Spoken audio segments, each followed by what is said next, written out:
Chers amis, Erev Tov, ou Beshem Hashem, Naaseh, Ve'natzliach, nous sommes ce soir le mercredi 20 du mois de mars, et le Yud Aleph du mois de Hadar Bet. Un shiur très intéressant sur la Megillah.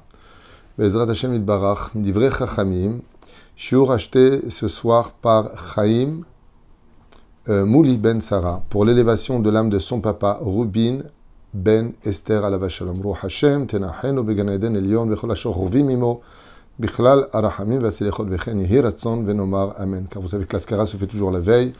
Donc pour une longue et très belle vie pour sa maman, Sarah Bat Zmorda. Et aussi pour une grande refoua shlema pour sa belle-mère, Sultana Enli Bat Miriam. Anna El Narefanala. Sruta Torah Tagen Alea Be'ezrat Hashem. Et aussi pour un grand Mazel Tov et Siman Tov pour le mariage de sa princesse Eden Batrina et Anzo Amar, qui aura lieu, si Dieu veut, au mois de septembre, célébré par le Rav Twitou. Ah, très bien. Mazel Tov et Shatova. C'est que la choupa sera sympathique apparemment, si j'ai le mérite de la faire, car j'aime bien faire des choupas qui soient sérieuses vis-à-vis de la halakha, mais en même temps très sympathiques vis-à-vis de l'ambiance. Alors, Yishwot Venechamot, merci à Chaim Mouli Ben Sarah d'avoir acheté ce shiur, et que chaque mot de Torah, Yalet Nishmato Shel Ruben Ben Esther, une longue vie Bezrat Hashem pour sa maman Sarah Bat Zmorda, une grande refoua shlema pour tous les malades d'Israël, tous nos blessés bien sûr, Vachatoufim, tous nos otages Brim ou Shlemim, pour aussi Sultana Enli Bat Miriam, et un grand Mazel Tov Bezrat Hashem pour sa princesse Eden Batrina et Anzo Amar. Quand on voit la Megillat Esther, il y a quelque chose qu'on ne peut pas ignorer. Quelque chose qui, on va dire, les Juifs, ils mettent la pagaille. Pourquoi tout ce balagan? Qu'est-ce qui s'est passé? Quel était le grain de sable qui empêcha le rouage du Mazal se réaliser?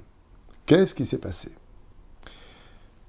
Très souvent, on pense que c'est à cause de certaines personnes que les choses ont lieu, alors que Baruch Hashem, c'est grâce à eux que tout s'arrange.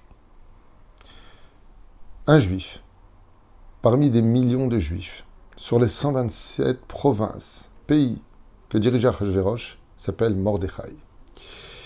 Il était, selon les Midrashim, général en chef de l'armée perse à cette époque, comme Aman au même niveau. Et puis, quand Aman est parti en guerre pour essayer de plaire à Achashverosh, il a donné beaucoup de force à ses soldats, qui pourtant ont apporté des résultats beaucoup moins convaincants que ceux de Mordechai et de son armée. Ce qui fait que Aman a consommé toutes ses provisions et bu toutes les eaux potables qu'ils avaient. Et les contingents d'Aman se sont plaints à leur général en disant « Ok, maintenant on a bien mangé, on a bien bu, on n'a pas spécialement bien gagné les choses, mais qu'est-ce qu'on va faire? Il faut revenir maintenant en Perse, et on est très loin. Comment on va manger, comment on va boire ?» Tandis que Mordechai avait eu deux choses. La première de lequel il est dit « Ezeu chacham haroet hanolad » qui est l'intelligence, c'est celui qui voit à l'avance les choses qui vont venir. C'est-à-dire, comme malheureusement beaucoup de gens disent « Bon, je mourrai, je verrai ce qu'il y a après ». Non, surtout pas. Prépare-toi dans ce monde, à savoir qu'un jour tu partiras de ce monde pour partir avec tout ce qu'il te faut, parce qu'une fois que tu es parti, tu ne peux plus revenir. Donc sois intelligent. Et Mordechai a été très intelligent. Il a pris les rations qu'il fallait pour y aller et pour revenir, et une roue de secours, on ne sait jamais. Aman, le sachant, est parti voir Mordechai et lui a dit « Nous sommes tous les deux des généraux. Est-ce que tu pourrais, s'il te plaît, nous donner de la nourriture et de l'eau? Sinon, on va mourir. » Mordechai lui a dit « Non, je n'ai pas à te donner. Moi, j'ai ma responsabilité, j'ai mes soldats, et tu as les tiens. » Et à force de négociation, Aman lui a dit « Je ferai tout ce que tu veux. » Alors il lui a dit « C'est très simple. Toi qui ne cherches que le respect et les honneurs, si tu veux que je t'offre cette possibilité d'apporter et de trouver des solutions pour tes soldats, vends-toi en tant qu'esclave. » Aman a réfléchi et il lui a dit « Oui, j'accepte. » Le Midrash nous raconte que Mordechai a sorti sa chaussure et qu'il a gravé sous sa semelle que Aman ben Amedata sera l'esclave pour l'éternité de Mordechai. Est venu Aman et il a signé, en gravant sur la semelle épaisse en cuir de Mordechai, qu'il est son esclave. Et Mordechai lui a dit Alors, puisque tu es mon esclave, prosterne-toi. Et Aman s'est prosterné devant Mordechai. Il lui a donné toutes les vivres, l'eau nécessaire pour qu'il puisse nourrir son contingent. Quand Aman a pris le pouvoir, avec toutes sortes de manipulations, très grand démagogue, et qu'il est devenu le vice-roi de Perse, il ordonna à ce que tous les Juifs, hommes, femmes et enfants, se prosternent devant lui. Et pourquoi c'était si grave ? Eh bien, parce que les Chachamim nous disent que Aman s'est proclamé Dieu. Seulement, comme il ne pouvait pas le faire à cause d'Achashverosh, qui était le roi, et qu'il aurait mis à mort en disant « Si moi je suis roi, et toi tu es Dieu, c'est que tu es au-dessus de moi. » Donc, Chayav Mita, qu'est-ce qu'a fait Aman ? Il avait fait cruter une espèce de médaillon sur lui, duquel il était marqué dans une langue étrangère « Vous vous prosternez devant Dieu ». Alors, il y a beaucoup de midrashim sur cela, on trouve des feuillets des midrashim, on trouve Baruch Hashem, beaucoup de commentateurs, Ayan le Gaon de Vilna qui donne des pirouchim extraordinaires aussi sur la Megillat Esther. Et donc tout celui qui se prosternait devant lui se prosternait à l'image de l'idolâtrie pour lequel la Torah nous dit qu'il est préférable de mourir que d'enfreindre. Et les enfants d'Israël, étant donné que là il s'agissait du Pikwach Nefesh à l'échelle nationale et internationale, ont eu peur. Une peur, nous disent les Chachamim, terrifiante, s'est abattu sur le peuple d'Israël au point qu'ils en avaient la diarrhée, qu'ils n'en dormaient plus, qu'ils en pleuraient tous les jours. Et donc Aman a réussi à imposer, un peu comme Hitler l'avait fait avec ses bergers allemands, comme ça les témoignages des Juifs qui sont sortis des camps de concentration. Vous étiez tellement nombreux, vous auriez même brisé la barrière, ils auraient tué des centaines, mais vous étiez des milliers, voire des millions. Pourquoi est-ce que vous n'avez pas agi ? Parce qu'ils étaient pétrifiés par la peur. Ce sont des témoignages que j'ai vus dans des vidéos, des rescapés qui disaient, mais on tremblait de peur. Ils lâchaient des chiens sur nous. On voyait nos enfants se faire dévorer vivants. C'est exactement ce qu'a fait Aman.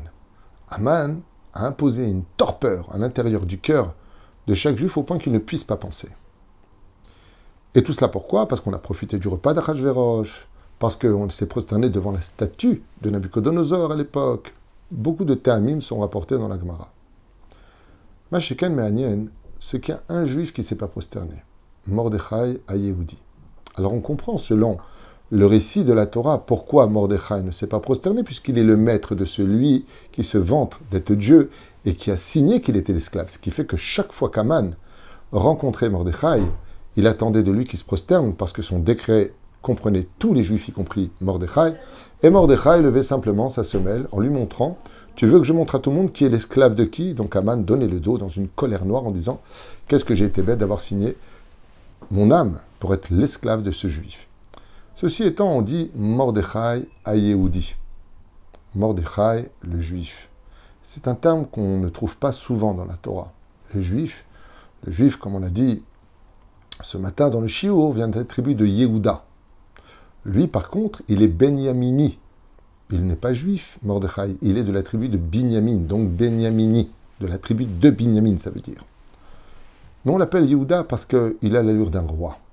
Il n'est pas roi, mais il se comporte comme un roi. Et qu'est-ce qu'un roi ? C'est celui qui est juif et qui est conscient, et peu importe son niveau social, peu importe son niveau financier, peu importe ce qu'il est ou d'où il vient. Un juif peut être roi parce qu'il est né avec une âme du Très-Haut, comme le dit le rabbi de Lubavitch, Chelek Elokam Imal, comme le rapporte le Zohar, la Gemara, l'âme du juif est une âme spéciale. Ça veut pas dire qu'elle vaut plus ou moins que les autres. Ça veut simplement dire qu'elle a un rôle à jouer qui est totalement différent des autres. Et ce rôle se trouve dans les sphères célestes, dans ce qu'on appelle Olam à Atzilut, ensuite vous avez Biria, Yetzira et Asiya. Mordechai ne se prosterne pas. Mais il a aussi les moyens de ne pas se prosterner. Un, il a compris une chose que nous a enseigné Rabbi Yochanan ben Zakkai. Quand Rabbi Yochanan ben Zakkai a failli quitter ce monde, on lui a dit « Maître, donnez-nous un enseignement pour l'éternité. » Il leur a dit « Je vous souhaite une seule chose, que la crainte que vous avez des hommes soit la même que celle que vous devriez avoir pour Dieu. L'homme a peur de la police, mais il n'a pas peur de Dieu. L'homme a peur qu'on le regarde faire quelque chose d'impropre, mais il oublie que Dieu le regarde. Donc la crainte que vous avez pour les hommes, allez va qu'elle soit la même. Mais Mordechai, lui, il était au-dessus de ça. il avait une crainte du ciel, mais il n'avait pas la crainte de l'homme. Il craignait Dieu, pas les hommes. Pas qu'est-ce qu'ils vont dire, qu'est-ce qu'ils vont faire, ils vont faire ceci ou ils vont faire cela. Haz shalom. Restez propre et nickel devant Kadosh Baruch Hu. Devant Boré Olam. Mais la reine, Mordechai, étant donné qu'il était conscient de son judaïsme, qu'il savait que la Torah avait raison, qu'il ne négociait aucune mitzvot, et que de qui plus est, il savait que c'est interdit de se prosterner devant une personne qui dit « Maintenant je suis Dieu, prosterne-toi ». On y craint Yehudi. Vas-y Yehudi. Yud Kevavke, 4 points cardinaux. C'est les lettres du nom divin avec les 4 points cardinaux. Partout à les Mordechai, il voyait la Shrina. Mais la reine Mordechai ne s'est pas pliée parce qu'il n'avait pas de faute. Qu'est-ce qui provoque la peur chez une personne? La faute qui est en lui. Bon iré Bezrat Hashem, divrei Rabotenu alem shalom, sur le fait que Mordechai ne s'agenouillait pas. Rabbi Chaim ben Attar, on est avec le roi Chaim HaKadosh, Zchuto Yagan Alechem va'alenu va'al kol Am Yisrael, qui dit בספרו הראשון לציון על מגילת אסתר, מדוע נאמר בפסוק לא יכרע ולא ישתחווה. Il ne plia pas le genou et ne se prosterna pas. Belshon atid. Et c'est vrai que quand on voit les mots, lo ichra, il ne se pliera pas les genoux, velo ishtachave, et il ne se prosternera pas. Belshon atid. Alors, raoui aya sheyu advarim ktuvim belshon avar. On aurait dû dire ça dans le passé, en racontant qu'il ne s'était pas agenouillé, il ne s'était pas prosterné. Pourquoi c'est dit dans le futur? Car la Megillat Esther est passée. Alors pourquoi est-ce que quand nos Chachamim ont décidé de mettre par écrit ce qui s'est passé, donc ce qui s'est passé au passé, ils l'ont mis au futur? Et donc, comme on aurait dû le lire, le roi Haïm, il dit, au Mordechai l'orkara, il ne s'est pas agenouillé, velo ishtahava, et il ne s'est pas prosterné au passé. Seulement explique Rabbi Haïm ben Attar d'avar nifla, écoutez bien. Ki kavana lirmoz beshinui lashonze. Il y a ici des intentions profondes qui se cachent derrière ce langage. Mordechai, il dit, l'orak shelo aya mishtachave le Aman arasha. Non seulement Mordechai ne se prosternait pas devant cet impie qui était Racha, et là,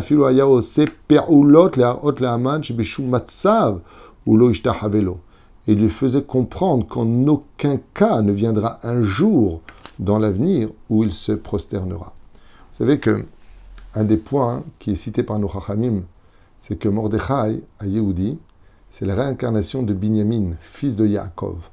Et qu'effectivement, quand Esav, l'aïeux de Haman, est arrivé, tout le monde s'est prosterné devant lui, Yaakov, ses femmes, ainsi que toutes les 12 tribus. Sauf un enfant, car il était dans le ventre de sa mère Rachel, c'était Binyamin. Et comme Binyamin était dans le ventre de sa mère, il étudiait la Torah avec l'ange Gabriel, il ne s'était pas prosterné devant Esav. D'où la force aussi, selon certains commentateurs, de Mordechai de ne pas se prosterner devant lui. Ses aïeux, eux, s'étaient prosternés. Donc ceux de la Megillah se sont prosternés. Aval Mordechai, son aïeul ne s'est pas prosterné. Ainsi donc lui-même ne se prosternera pas. C'était une parenthèse. Donc là il nous dit, Beshum matzav ou lo ishtahavelo. Alors non seulement il faisait comprendre que ni dans le passé il se prosterne, ni au présent, ni même dans le futur il ne se prosternera. Kegon im sheim karav matzav chez Mordechai kafuf misiba kol shei, que dans le cas où il aurait été il aurait fait ses lacets. Bidukra shaman arasha mitkarev uba miyad Mordechai yatzadik mizdakef. Comme quoi, par exemple, il pouvait arriver que Mordechai s'arrête parce que son lacet soit défait, donc il va se mettre à genoux pour fermer son lacet. Dès qu'il voyait Kaman arriver, il préférait laisser son lacet ouvert, mais ne pas se prosterner devant lui. Au même time, ad shaman arasha ya'avor be'ahlof. Il attendait qu'il passe et seulement après il continuait à faire son lacet. Bechol zot oseh le'arot lo.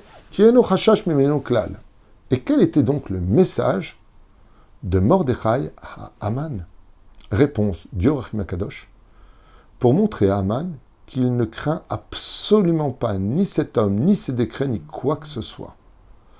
Peu importe que ce soit la plus grande puissance du monde, peu importe que tous les moyens sont chez lui, peu importe qu'il te fait croire que sans lui tu ne vaux rien, alors qu'il se sert de toi et du Moyen-Orient pour te dire que sans lui, tu ne serais pas là, mais en réalité, il se sert de toi tout simplement comme une prostituée à son service, parce qu'il a besoin, pour ses bases, il a besoin de s'installer, il a besoin d'exister dans un endroit où le seul pays au monde qui est démocratique dans le Moyen-Orient, je parle Ken, c'est Israël, Donc ça correspond avec leur système. Donc on s'installe là-bas. Donc en contrepartie, je te donne un petit peu à manger, je te fais une caresse, tu me donnes la papate, et puis voilà, on est amis. Mais c'est pas de l'amitié, ça. C'est pas d'amitié. L'amitié, c'est donner et aider l'autre pour ce qu'est l'autre, pour sa sécurité à lui, non pas pour tes votes personnels ou tes raisons personnelles. Et qu'est-ce que lui montre Mordechai HaYehudi?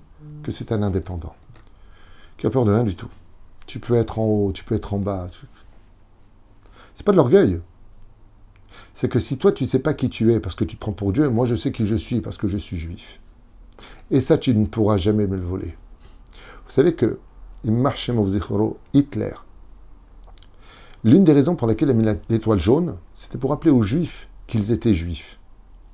Mais c'était aussi un symbole pour lui qu'il savait qu'il pourrait tuer des corps, mais pas prendre les âmes des juifs. Les juifs qui sont rentrés dans les camps de concentration et qui sont morts là-bas de façon abjecte, affreuse, sont des gens qui sont morts avec l'étoile juive sur eux. Et bizarrement, elle n'était pas de ce côté-là, du côté droit. Elle était du côté gauche. On mettait l'étoile jaune, qui représente la lumière, le jaune, sur le cœur, pour dire que même Hitler savait qu'il pouvait tuer des corps juifs, mais il ne pourra jamais atteindre l'âme du juif. Tandis que Haman, lui, a voulu atteindre l'âme du juif. Prosterne-toi. Alors que la prosternation chez nous, les juifs, n'appartient qu'à Dieu. Hachem, c'est fataille, on se prosterne. Une des raisons pour lesquelles le karaté et le yoga sont strictement interdits, c'est parce qu'elles sont aussi un petit peu attrait. Le karaté, c'est pas interdit au niveau du sport, hein, je parle de se prosterner l'un vis-à-vis de l'autre. Prosternation, ça n'appartient qu'au créateur du monde. Car Omrim Chazal. J'avais fait un cours sur le Sod HaChashmal sur ce sujet-là à l'époque. Et donc, il ne se prosternera jamais. Et c'est pour ça qu'il est marqué, il ne se prosternera pas, il ne s'agenouillera pas. Le Roch Mordechai Yehudi asa peulot u'ma'asim shemar'im betzura afganatit u'boletet la'in kol. Et donc, ce que voulait faire Mordechai, c'était faire du bruit, avec le fait que tout le monde dise pourquoi est-ce que Mordechai ne se prosterne pas. Le message était que Mordechai voulait dire aux Juifs, arrêtez d'avoir peur de l'homme, ayez peur de Dieu. Ne vous prosternez pas devant les menaces et devant les craintes que vous penseriez être celles qui vous anéantiront. Parce que toutes les victoires dans ce monde, les réussites, tout appartient à Dieu. Choisis ton camp. Comme l'a dit Moshe Rabbeinu, Mil Hashem Elai. N'oubliez pas ce qu'a enseigné le roi Salomon. Maudit est l'homme qui a mis sa foi et sa confiance en l'homme. Béni est l'homme qui a mis sa foi et sa confiance en Dieu. Arur Aish Boteach Ba'adam. Maudit est l'homme qui croit que c'est lui qui va lui donner à manger, que c'est grâce à lui qu'il va s'en sortir. Kol Me'et Hashem Yitbarach. Ça n'empêche pas de dire merci à celui qui te rend service. Mais si tu crois que c'est lui, qu'est-ce qu'un bon médecin? Un bon médecin, c'est celui qui a compris que Dieu l'a béni pour qu'il guérisse, mais qu'il n'est pas la guérison. La guérison, c'est Dieu qui la donne. Tout le monde l'a compris. Et là, l'enseignement du Or HaChaim vient nous dire quel enseignement vient nous enseigner du Or HaChaim Akadosh pour toutes les générations maintenant, pour nous les Juifs? Nous avons un Haman à l'intérieur de nous qui s'appelle le Yetzer Hara. Et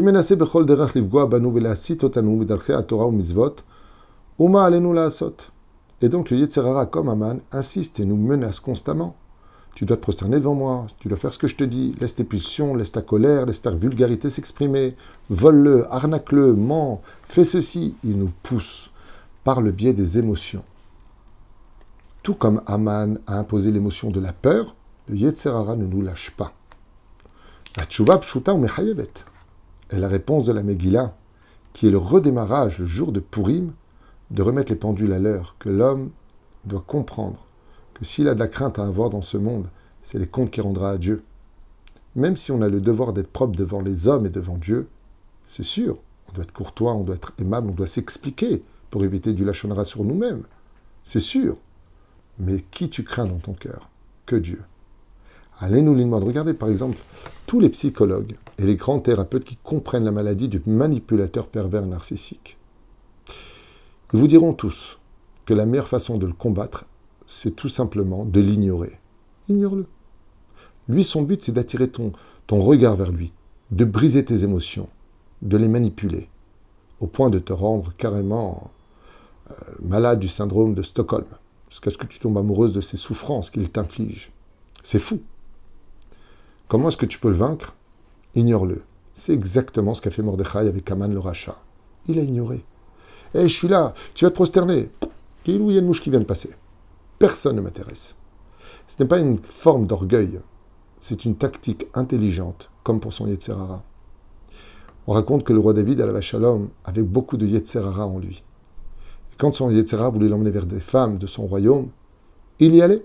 Seulement juste, au lieu de prendre à gauche pour entrer dans la chambre, il prenait à droite où il y avait le Beth Midrash. Ainsi donc, il le contrôlait, lui faisant croire que le Yetzer Hara pouvait l'attraper. Il lui faisait juste croire. Comme un chien qui se croit méchant, tu lui donnes un sucre, une caresse, et il rentre dans sa niche. Allez-nous l'ilmod Mordechai Yehudi shetzarich leshader bitachon v'yitzivut el mul hayetzer hara. C'est pour cela que ces versets-là viennent nous apprendre, dit Rabbi Chaim ben Attar, qu'un homme se doit d'être yatziv, c'est-à-dire régulier, se tenir devant ce yetzer hara, v'lilechem bo be'oz ou be'otzma. Et face à son yetzer hara, lui dirait, je suis juif, moi je ne faute pas. Un juif, il ne fait pas ça. Un juif, il ne parle pas comme ça.